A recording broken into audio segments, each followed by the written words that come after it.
కూటమి ప్రభుత్వం రాష్ట్రంలో మహిళలపై పెరుగుతున్న దాడులు, అఘాయిత్యాలు, అత్యాచారాలు, హత్యలను అరికట్టేందుకు తక్షణ చర్యలు తీసుకోవాలని వైఎస్సార్సీపీ పార్టీ జిల్లా మహిళా అధ్యక్షురాలు కోడే విజయలక్ష్మి విమర్శించారు. మహిళలపై జరుగుతున్న దాడులకు నిరసనగా వైఎస్సార్సీపీ పార్టీ జిల్లా మహిళా విభాగం అధ్యక్షురాలు విజయలక్ష్మి ఆధ్వర్యంలో మంగళవారం భీమవరం ప్రకాశం చౌక్ నుంచి అంబేద్కర్ సెంటర్ వరకు మహిళలతో నిరసన ర్యాలీ నిర్వహించారు. ఈ సందర్భంగా విజయలక్ష్మి మాట్లాడుతూ రాష్ట్రంలో కూటమి ప్రభుత్వం ఏర్పడిన నాటి నుంచి మహిళల భద్రత ప్రశ్నార్థకరంగా మారిందన్నారు.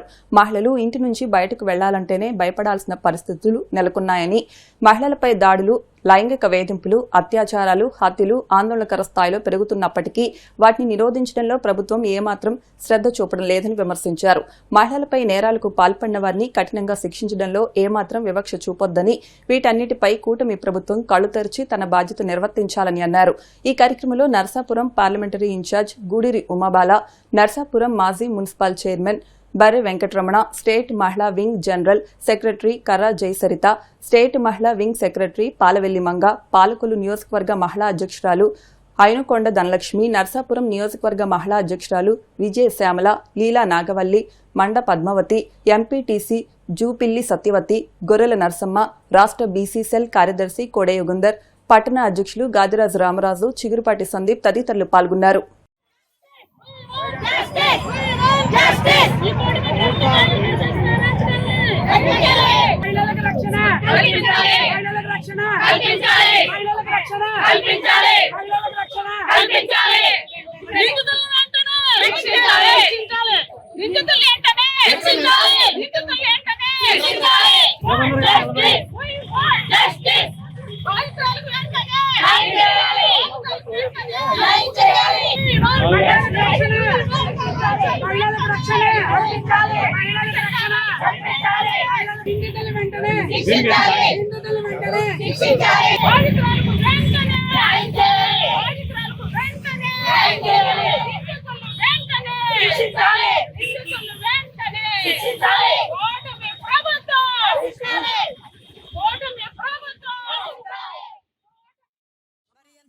భారీ ఎత్తున మహిళలకి ధర్నా చేయడానికి వచ్చిందంటే గుంటూరులో జరిగిన కృష్ణబాబు కాలనీలో ఓ మహిళలకి ఎంత దారుణమైన సంఘటన జరిగిందంటే చాలా దారుణమైనది. అన్ని చోట్ల ఎన్నో రకాలుగా దారుణాలు జరుగుతున్నాయి. ఒక బోరింగ్ తగ్గుతున్నప్పుడు ఒక లంచం, కూటమి ప్రభుత్వానికి లంచం ఇవ్వలేదని చెప్పి మహిళల్ని ఎంత దారుణంగా విమర్శించారంటే నిజంగా మరి కూటమి ప్రభుత్వం ఏం చేస్తుంది అన్నది మాకు అర్థం కావట్లా. ఆ మహిళలకి ఆడవాళ్ళు అడ్డు వెళ్తే వాళ్ళు కూడా బట్టలు చింపి ఆవిడ మహిళ టాయిలెట్ వేసిన టైంలో కూడా ఆవిడ్ని బలవంతంగా లాగి చించి ఎంతో దారుణంగా శిక్షించడం జరిగింది. ఆవిడ కంప్లైంట్ ఇస్తా పోలీస్ స్టేషన్ కి వెళ్తే పోలీస్ స్టేషన్ లో అమ్మా నువ్వు డాక్టర్ దగ్గరికి వెళ్ళి లెటర్ తీసుకుని రమ్మా అంటే లెటర్ తీసుకుని వెళ్ళిన తర్వాత కూడా ఏమి చేయకోకుండా ఆ మహిళల్ని అలా వదిలేశారు. ఆ ఊరి ఎమ్మెల్యే గారి దగ్గరికి వెళ్తే కూడా ఆ ఎమ్మెల్యే గారు కూడా ఏమి ఒక లేడీ అయి ఉండి కూడా ఆ లేడీకి సపోర్ట్ చేయకోకుండా మా లేడీని 3 రోజుల నుంచి 4 రోజుల నుంచి ఆవిడ ఇబ్బంది పెట్టడం రకరకాలుగా జరుగుతుంది. సెల్లోని గట్ట చూసి యూట్యూబ్ లో గట్ట చూసి వైఎస్ఆర్ ప్రభుత్వం జగన్మోహన్ రెడ్డి చెప్పడంలో మేమందరం మహిళలు బర్రెడి కళ్యాణి గారు గాని అనురాధ మేడం గారు గాని వారి ఇంటికి వెళ్లి వాళ్ళ సలహాలు సూచనలు వాళ్ళ ఏం జరిగింది, ఏం అన్యాయం జరిగిందని వాళ్ళని అడిగి తెలుసుకుని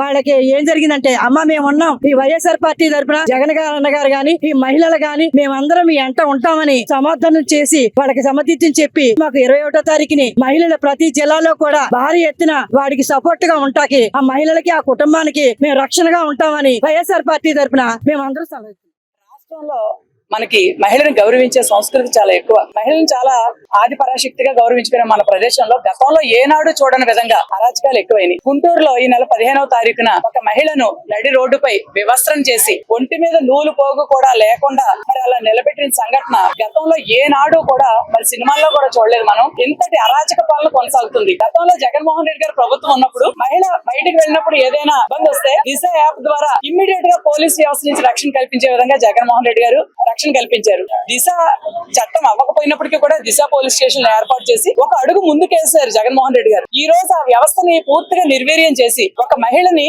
అది కూడా ఏదో పెద్ద గొప్ప కారణాలు కూడా ఏమీ లేకుండా కూటమి ప్రభుత్వం వచ్చిన తర్వాత పూర్తిగా అవినీతిమయంలో కూరుకుపోయి ప్రజలకు చేయాల్సిన పనులు అభివృద్ధి చేయకపోగా చిన్న విషయంలో ఒక లంచం ఇవ్వడానికి నిరాకరించినందుకు గాను గుంటూరు పట్టణ నడిబడిలో ఒక మహిళను వివస్త్రం చేసి ఒంటి మీద నూలు పోగు లేకుండా చేయడం అంటే దీన్ని కూడా కప్పిపుచ్చుకోవడం కూర్చోడానికి. అందులో ముఖ్య నిందితుడు కూటమిలోని తెలుగుదేశం పార్టీ నాయకుడు. కూటమి నాయకులు ఎన్నో అన్యాయాలు చేస్తున్నారు. గతంలోనే చూసాం. ఈ రోజు గుంటూరు నడిబొడ్డులో ఈ అన్యాయం జరిగిన చోట రాష్ట్ర హోంమంత్రి మహిళ అయి ఉన్నారు. ఆ ప్రాంతంలోని ఎమ్మెల్యే కూడా మహిళ అయి ఉన్నారు. మహిళలు రాజకీయాల్లో ముందడుగు వేస్తే కాస్త మహిళల పట్ల ఇంకొన్ని మంచి చర్యలు వస్తాయి, మహిళలకు రక్షణ భద్రత వస్తుందని ఆలోచిస్తున్న పరిస్థితుల్లో ఇలాంటి అరాచకాలు చూసి రాష్ట్రం ఏ వైపుకి వెళ్తుంది, ఏం జరగబోతుంది రాబోయే రోజుల్లో, మహిళ రక్షణ కరువైంది, భద్రత కరువైంది. ఇదంతా కూడా చూస్తుంటే పోలీస్ వ్యవస్థ మీద, రక్షణ వ్యవస్థ మీద మహిళలకు నమ్మకం కోల్పోతున్నాం. పోలీసులు రెడ్ బుక్ రాజ్యాంగం, వైఎస్ఆర్ కాంగ్రెస్ పార్టీలో ఒక సోషల్ మీడియాలో పోస్ట్ పెట్టిన వ్యక్తుల్ని అరెస్ట్ చేయడంలో ఉన్నంత చురుకుదనం ఇంత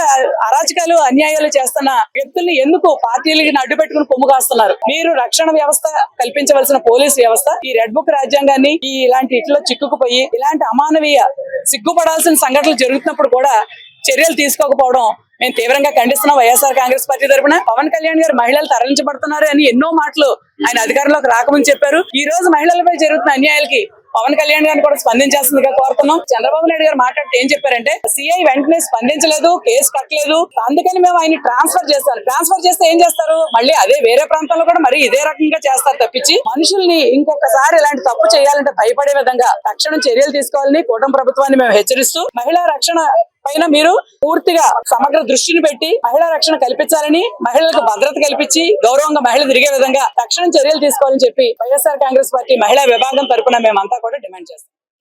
ప్రభుత్వం వచ్చిన తర్వాత మహిళల మీద దాడులు, అత్యాచారాలు, అనేక ఇబ్బందులు, అంటే మహిళల్ని ఇబ్బంది పెట్టడమే ఈ కూటమి ప్రభుత్వం తీసుకున్నట్టుంది. నిజంగా ఈ కూటమి ప్రభుత్వం అధికారంలో వచ్చిన తర్వాత కూటమి నాయకులు కూడా మహిళల్ని రోడ్డు మీద నడవాలంటే భయభ్రాంతులతో, చిన్నపిల్లకాడ నుంచి పెద్దవాళ్ళు వయసు వరకు కూడా చాలా భయభ్రాంతులతో భయపడుతున్నారు. మహిళా హోమ్ మినిస్టర్ గా ఉన్న అనిత గారు ఏం చేస్తున్నారని మీడియా ద్వారా ప్రశ్నిస్తున్నారు. బయట ఉంటే ఏమన్నా చేస్తారేమని భయంతో ఆయన కస్టడీలో తీసుకున్నారు. ఇప్పటికైనా మీరు బుద్ధి తెచ్చుకుని మహిళల పక్షాన్ని నిలబడాలని మనస్ఫూర్తిగా కోరుకున్నాం. మీకు మహిళ అంటే శక్తి ఏంటో నిరూపిస్తాం. త్వరలోనే స్థానిక ఎన్నికలు ఉన్నాయి. అందులోనే మహిళా శక్తి అంటే దించాలన్నా మహిళదే, ఎదురుకి తీసుకెళ్లాలన్నా మహిళదే. కాబట్టి మహిళ అందరూ కూడా విరుద్ధిగా వైఎస్ఆర్ పార్టీకి కష్టపడి స్థానిక ఎన్నికల్లో కైవసం మొత్తం ఎంపీటీసీలు గానీ, జెడ్పీటీసీలు గానీ, మున్సిపాలిటీ అన్ని కూడా కైవసం చేసుకునే విధంగా మహిళలందరూ కూడా వైఎస్ఆర్ పార్టీ తరపున నిలబడతామని నిరూపిస్తున్నాం. 14వ తారీఖు నుండి వారాహి నవరాత్రులు ప్రారంభమయ్యాయి. పవన్ కళ్యాణ్ గారు వారాహి అని ఒక రథం తీసుకొని ఎలక్షన్ లో ఆయన శుభ్రంగా క్యాన్వాసింగ్ చేసుకున్నాడు. వారాహి అంటే ఒక అమ్మవారుని నిలబెట్టిన రోజే ఒక మహిళను విమస్కరణ చేసి ఆ తల్లినే అవమానించారు. కాబట్టి ఈ కూటమి ప్రభుత్వానికి పాలించే అర్హత లేదని అందరి సమక్షంలో నేను విన్నవించుకుంటున్నాను. రెడ్డి గారు మహిళలపై ఇటువంటి అరాచకాలు జరగకూడదని ఒక దిశా చట్టాన్ని తీసుకొచ్చి ఎటువంటి మహిళలపై ఎటువంటి అరాచకాలు కూడా జరగకూడదు, ఎటువంటి పాల్పడకూడదని ఆయన ఏకంగా ఒక చట్టాన్ని తీసుకొచ్చిన ఘనత జగన్మోహన్ రెడ్డి గారికి. కానీ ఈ కూటమి ప్రభుత్వంలో ఈ రోజు చూసుకున్నట్లయితే నిజంగా మనస్ఫూర్తిగా ఎవరు కూడా సుఖ సంతోషాలతో ఉన్నట్టు దాఖలాలు లేవు. ఈ కూటమి ప్రభుత్వం ఏర్పడిన కానించి అన్ని రకాలుగా విద్యార్థులు అవనివ్వండి, రైతులు అవనివ్వండి, మహిళలు అవనివ్వండి, వృద్ధులు అవనివ్వండి, ఎవరైనా సరే చాలా ఇబ్బందులకు గురవుతున్నారు. ఈ మహిళలకి జరుగుతున్న అన్యాయాలు ఈ కూటమి ప్రభుత్వం వచ్చిన తర్వాత చాలా దారుణమైన పరిస్థితి మహిళలపై జరుగుతున్నాయి. కాబట్టి మేము ఒకటే కోరుకుంటాం ఈ ప్రభుత్వాన్ని, మహిళలకి రక్షణ కల్పించండి. హోంమంత్రి గారు మరి ఆవిడ చాలా కౌరులు చెప్తుంది, ప్రెస్ మీట్లు పెట్టి జగన్ గారి గురించి విమర్శించమంటే ఆవిడ ఎవరు కూడా ఉండరు. హోమ్ మినిస్టర్ గారికి డేర్ గా ఒకటే సూట్ గా ప్రశ్నిస్తున్నాం. అసలు నువ్వు నిజంగా ఒక ఆడదాని అయి ఉంటే మహిళలపై ఇటువంటి అరాచకాలు జరుగుతుంటే నువ్వేమైపోయావు? నువ్వెందుకు ప్రశ్నించట్లేదు? నిర్దోషులను ఎందుకు కఠినంగా శిక్షించలేకపోతున్నావు? ఏం జరుగుతుంది అంటే రెండు జరుగుతున్నాయి. ఒకటి రెడ్ బుక్ రాజ్యాంగం, రెండు మహిళల మీద అఘాయిత్యాలు, అరాచకాలు, దోపిడీలు, దౌర్జన్యాలు, వేధింపులు, అవమానాలు ఇవి ఎప్పుడు మనకు కనిపిస్తానే ఉన్నాయి, వినిపిస్తూనే ఉంటున్నాయి.